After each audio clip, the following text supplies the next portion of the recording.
तो student Singh channel में सभी का स्वागत है। दोस्तों अब डिस्कस करने वाले हैं आपके कछा डिस्ट्रिक्ट का साइंस एग्जाम का एमसीक्यू सॉल्यूशंस। तो चलिए देखते हैं कि आपका कितना एमसीक्यू करेक्ट हुआ है, रॉन्ग हो जाए। तो काइंडली वीडियो को लाइक कीजिएगा दोस्तों।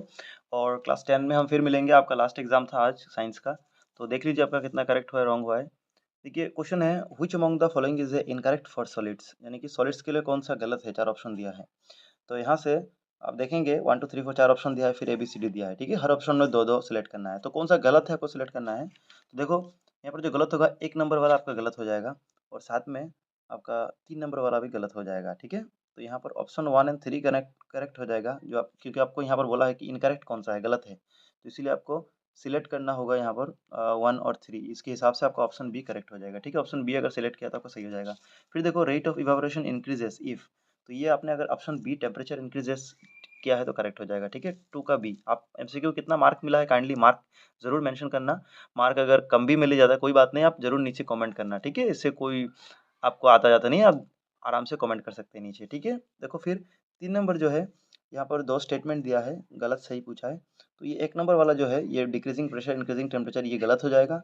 और solid CO2 known as dry ice, ये सही हो जाएगा। ठीक है, ये पहला वाला गलत है, दूसरा वाला सही है, यानी कि ऑप्शन 1 इज फॉल्स, ये हो जाएगा बी नंबर। ठीक है, फिर 2:2, तो सीरियल में 3 जो है वो बी ऑप्शन करेक्ट है। फिर 4 नंबर देखो, Tyndall effect is observed in, तो ये आपका हो जाएगा कॉलर्ड में। ठीक है, कॉलर्ड में टिंडल इफेक्ट दिखाता है। फिर देखो number 5, technique use to separate camphor from salt is, तो ये सब्लिमेशन ऊर्ध्वपातन, ये हो जाएगा।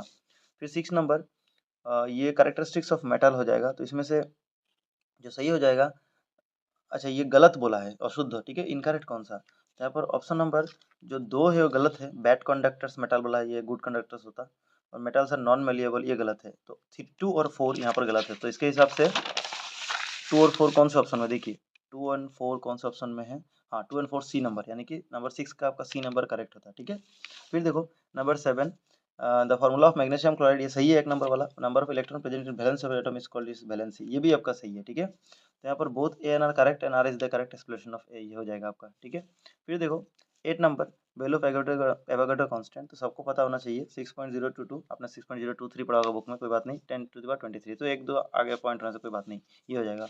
फिर देखो नंबर 9 मैच करना है, तो सोडियम कार्बोनेट का फॉर्मूला Na2CO3, यानी कि 1 के साथ C होगा। फिर सोडियम बाइकार्बोनेट NaHCO3, यानी कि 2 के A, तो 1 से C और 2 से A, देखिए किस ऑप्शन में है, 1 से C और 2 से A, हाँ ऑप्शन नंबर A हो जाएगा। फिर 3 से B, ठीक है, 3 वाला B, तो ऑप्शन आपका A हो जाएगा करेक्ट। फिर देखो 10 नंबर ये बोला है 15 अगर इलेक्ट्रॉन है और न्यूट्रॉन 16 है तो क्या होगा, इसका फॉर्मूला, तो ये हो जाएगा। 1 नंबर वाला करेक्ट होगा, अपना एक नंबर चूज किया है तो सही है। फिर देखो नंबर 11, Na प्लस है कम्प्लीटली फील्ड, तो ये Na प्लस जो है इसका K और L शेल कंप्लीट है, क्योंकि इसमें 11 इलेक्ट्रॉन है। तो ठीक है, सोडियम में कितना है 281 होता है, तो 2 ही फील्ड है पूरा पूरी, तो के और एल हो जाएगा करेक्ट। फिर देखो 12 नंबर ये मैग्नीशियम Mg2 प्लस है, तो इसमें प्रोटॉन न्यूट्रॉन दोनों ही आप करके देखेंगे समान होगा। यहाँ पर ऑप्शन नंबर ए करेक्ट हो जाएगा। अगर अपने ए नंबर डायग्राम सेलेक्ट किया है तो आपका सही हो जाएगा। ठीक है, इसमें दोनों ही 12 है, तो इसीलिए करेक्ट हो जाएगा। फिर देखो मैं भी ज़्यादा डिटेल्स नहीं कर रहा हूँ, आप कच्चा डिस्ट्रिक्ट वाला देख लीजिए। दूसरे डिस्ट्रिक्ट का हो तो आप बता सकते हो अगर एक्सप्लेनेशन चाहिए, तो बाकी मैं खाली क्वेश्चन आंसर बोल रहा हूँ। Longest cell in human body, ये नार्व सेल हो जाएगा, 1 नंबर करेक्ट हो जाएगा। 14 देखो movement of water molecule from the higher concentration to lower, ये सही है 1 नंबर वाला। फिर a cell is present in hypotonic solution swells up, तो ये भी सही है, यानी कि दोनों ही सही है। सो ये आपका दोनों ही सही हो जाएगा। ठीक है, तो कौन सा होगा देखिए, both 1 and 2 are true, option C हो जाएगा करेक्ट। फिर देखो 15, the cell wall of which out of this not made up of cellulose, तो ये बैक्टीरिया हो जाएगा, ऑप्शन ए 15 का ए हो जाएगा। 16 the parenchyma tissue contain chlorophyll is called, तो इसको क्लोरेनकाइमा बोलते हैं, ऑप्शन बी। फिर 17 number, the tissue that connect muscle to bone, ये टेंडन हो जाएगा। ठीक है, ये कॉमन क्वेश्चन है, प्रीवियस ईयर में आए हुए हैं। ये the 5 kingdom classification of animal is proposed by Robert Whittaker हो जाएगा, डायरेक्ट बुक का क्वेश्चन है। उसके बाद 4 चैम्बर्ड हार्ट, ये क्रोकोडाइल में मिलता है। ठीक है, क्रोकोडाइल हो जाएगा, ऑप्शन में क्रोकोडाइल सही है। 20 number, which is not reptilia, ये कच्छप, ये टार्टल हो जाएगा करेक्ट। फिर देखो 21, moment of an object depends on mass and velocity, ठीक है, एम और वी दोनों पे, तो डी हो जाएगा 21 का। फिर देखो दोस्तों लाइक कर देना वीडियो को, बहुत मेहनत लगती है बनाने में, काइंडली लाइक कर दे रहा ताकि हम क्लास 10 में भी ऐसे ही करते रहें। फिर देखो an object move 6 metre due north, 8 metre east और 12, तो इसका आंसर अगर आपने ऑप्शन सी किया है तो सही हो जाएगा। ठीक है, ये तीनों प्लस करोगे तो डिस्टेंस होगा, और अगर से जाओगे नॉर्थ ईस्ट में तो देखोगे पाइथागोरस थ्योरम लगाओगे तो यहाँ पर ठीक है आपका निकल जाएगा 10 मीटर निकलेगा डिस्प्लेसमेंट, तो आपका 26 और 10 हो जाएगा, सी नंबर करेक्ट। फिर देखो 23, 23 का ये ऑप्शन ए हो जाएगा, यूनिफॉर्म मोशन 23 का, ठीक है। आप क्वेश्चन पढ़ लेना, आपका ऑप्शन ए करेक्ट है। फिर देखो 24 जो है 50 केजी भर, ये हो जाएगा। इसका करेक्ट अगर आपने 3 मीटर पर सेकंड किया है तो सही हो जाएगा, ऑप्शन ए सही होगा, ठीक है। आप करके देखोगे मैथ्स तो आपका 3 निकलेगा। वैसे 50 से 150 भाग दोगे तो 3 आएगा। देखो फिर द ऐसा यूनिट ऑफ फोर्स इज, तो ये सी हो जाएगा, KG metre per second square, ठीक है। फिर 26 देखो 1 KG book has more inertia than 1 KG normal, ये सेम होता है, ये गलत है, ये मोर बोला है तो ये गलत होगा।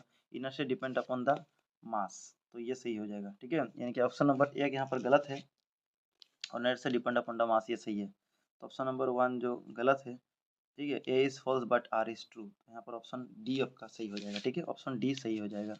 फिर देखो 27 number quantitative expression of force is given by, तो ये आपका न्यूटन सेकंड लॉ हो जाएगा, इसी में आपको न्यूमेरिकल आता है, ठीक है। न्यूटन सेकंड लॉ, यानी कि ऑप्शन बी हो जाएगा करेक्ट। फिर देखो 28 the moon moves around the earth due to, ये सेंट्रीपिटल फोर्स, अभी केंद्रिक बॉडी हो जाएगा। फिर 29 if the distance between two bodies gets 4 times bigger than the force of gravitation, तो इसका आंसर हो जाएगा 16 टाइम लार्जर, यानी कि ऑप्शन सी हो जाएगा करेक्ट।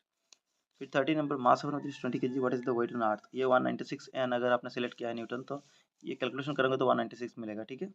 फिर देखो 1 किलो वेट, आपने पढ़ा होगा ये 3.6 इंटू 10⁻6, लेकिन ऑप्शन में आप 3.6 इंटू 10 कहीं 5 है, कहीं 7 है, 6 नहीं है, एक्चुअली आंसर सी होता, ठीक है। वो 0 पॉइंट देके पॉइंट एक घर इधर लाया है तो आपका एक बढ़ गया ऊपर 7, आंसर ये सी सिलेक्ट किया है तो सही है, ठीक है। फिर देखो 32, इसका ऑप्शन नंबर बी आपने सिलेक्ट किया है तो सही होगा, आप मिला लेना, बी ही करेक्ट होगा आपका, ठीक है, बी करेक्ट होगा। फिर देखो 33 number in case of negative work the angle between force and displacement 180 degree आपका सही हो जाएगा। फिर देखो 34 500 वाट, ये 10 आवर्स बाई डिवाइस, तो इसका आंसर अगर 20 अपने किलो वाट किया है तो 20 सही हो जाएगा, बी नंबर। फिर देखो इन द कर्व, ये वेवलेंथ हुआ है तो वेवलेंथ लैम्डा जो निकलेगा वो बी डी निकलेगा, यानी कि ऑप्शन नंबर सी आपका करेक्ट निकलेगा, ठीक है। यहाँ से लेकर यहाँ तक मैं भी ज़्यादा एक्सप्लेन नहीं कर रहा हूँ, बस सही आपको क्या गलत वो बता रहा हूँ, ठीक है। B D C number correct है, 35 का सी हो जाएगा करेक्ट। फिर देखो 34 the speed of sound is, तो ये सॉलिड में होता है, यानी कि सॉलिड यहाँ पर आयरन है तो ये हो जाएगा option A. 37 the Audible range of sound for human being, तो ये 20 हर्ज से लेकर 20,000 किलो हर्ज, तो ये हो जाएगा 20,000 नहीं दिया है, 20 के मतलब किलो हर्ज, ठीक है, ये शॉर्टकट में, तो डी नंबर करेक्ट हो जाएगा आपका 37 का। फिर 38 the disease caused by bacteria, ये टाइफॉइड हो जाएगा आपका सही, ठीक है। उसके बाद 39 the acute disease among the following, ये कॉमन कोल्ड ऑप्शन 2 हो जाएगा, यानी कि ऑप्शन नंबर डी आपका करेक्ट हो जाएगा, ठीक है, ओनली 2। फिर देखो बाकी सब क्रॉनिक डिजीज है, ये एक्यूट यही होगा, ठीक है। फिर देखो 40 number bacteria that cause peptic ulcer, ये हेलिकोबैक्टीरिया पाइलोरी, ये ऑप्शन सी हो जाएगा 40 का। 41 देखो निम्नलिखित ओजोन स्तर, ये हो जाएगा ओजोन लेयर डिप्लीशन, ये हो जाएगा CFC क्लोरोफ्लोरोकार्बन। फिर one of the most responsible for global warming, ये कौन सा गैस है, तो ये कार्बन डाइऑक्साइड है, CO2, डी नंबर 42 का। 43 which one is a micro nutrient for crop plants, ये आयरन हो जाएगा, ए नंबर 43 ए, ठीक है। 44 जो है which among the following is rabi crop, तो रबी क्रॉप जो है व्हाइट है, व्हीट जो है गम है जो वो रबी क्रॉप है, ऑप्शन बी। 45 जो है तो फॉलोइंग इज सरफेस फीडर, तो ये कतला हो जाएगा, ऑप्शन डी। तो होप दोस्तों आपने मिलाया होगा, आपका कितना करेक्ट है काइंडली हमें आप मालूम चले सबको, काइंडली कमेंट कर सकते हैं अगर मन हो तो। Thank you for watching.